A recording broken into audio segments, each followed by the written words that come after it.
For more on this and the impact on oil prices, I'm joined now by Kpler Senior Oil Analyst Homayoun Falakshahi.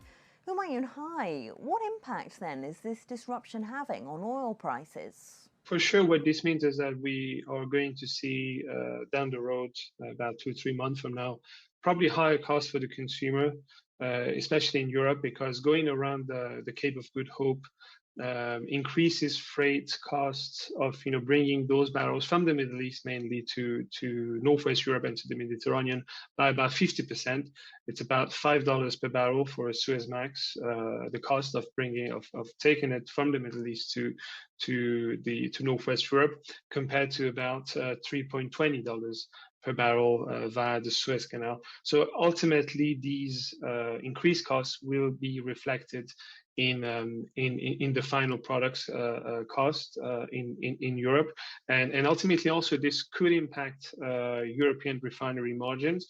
But we could also see some product cracks actually surge on the back of this, mainly because Europe will probably look for more light oil from the likes of the US and West Africa, and that light oil is going to give a higher yield of gasoline compared to diesel. So we could see, for example, diesel cracks surge on the back of this disruption.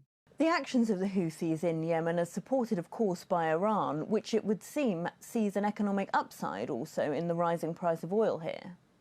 Yes, absolutely. As you say, it's I would say an easy way for them to support prices. So we have seen their oil exports rise a lot last year in 2023.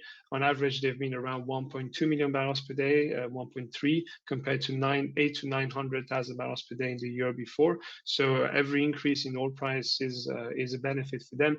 At the same time, we have seen their discounts to Brent lower over the past couple of months, mainly because we have seen more Venezuelan oil go to the US instead of China, so that has reduced competition for Iranian oil.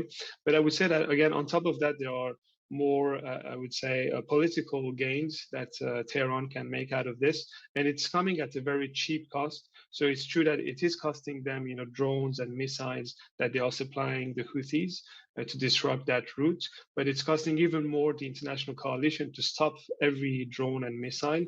What does this mean then for OPEC? The group's oil output is up despite the ongoing cuts from Saudi Arabia that you mentioned. Is it having to tighten its unwinding, in your view? I think there is not much that OPEC can do in the short term. We have seen, the group take the decision to further deepen cuts in early December. I mean, for the first quarter of 2024. At the end of the day, we still believe that fundamentals in the oil market remain quite soft, and it will remain so until the month of April. So we still see supply remaining stronger, higher than demand over the next 2-3 months. So what this means is that the upside in oil prices is going to be limited, even though we think that we should finally see a bump in prices. But as soon as we go up by maybe $4 or $5, that upside becomes limited. And so I think for OPEC Plus, the best action to probably take, and this is what we expect them to do, is to continue this cut policy until the end of 2024, and not just until the end of the first quarter, to balance markets even more, because we see a much tighter market come the summer. Thank you so much for that analysis, Homayoun Falakshahi from Kpler.